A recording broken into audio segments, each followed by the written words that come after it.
Endi esa qanday qilib cheklarni skanerlagan holda xarajatlarni kirg'izish mumkinligini ko'rib chiqamiz. Uning uchun karvon o'char tugmasini bosamiz va bu yerda kamera bo'limini tanlaymiz. Bizning ilova nafaqat O'zbekistondagi cheklarni, balki chet el davlatdagi cheklarni ham taniydi. Sayohatga chiqqanda u yerdagi cheklarni xarajat ko'rinishida qo'shish imkoniyatiga egasiz. Hozir esa biz chekni skanerlagan holda uni xarajat ko'rinishida qo'shishga harakat qilib ko'ramiz.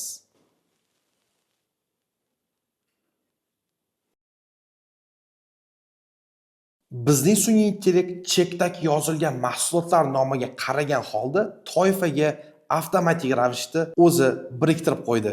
Ko'rganingizdek, bu tranzaksiya uy uchun degan kategoriyaga to'g'ri keladi va uni qabul qilamiz. Tranzaksiyani ustiga bosganimizdan so'ng u yerda biz mahsulotlar ro'yxatini ko'rishimiz mumkin va chekdagi barcha mahsulotlar ro'yxati bizning ilovada saqlanadi. Bu yerda biz kategoriyalar bo'yicha xarajatlar diagrammasini ko'rishimiz mumkin. Bu yerda siz pulingizni qayerga sarflayotganingizni har oy ko'rib turishingiz mumkin. Siz tranzaksiya bo'limida xarajatlarni turli xil yo'llar bilan qo'shishingiz mumkin. Masalan, soliq kamerasi orqali va buning yordamida siz QR kodi bor cheklarni QR kodini skanerlagan holda qo'shish imkoniyatiga ega bo'lasiz.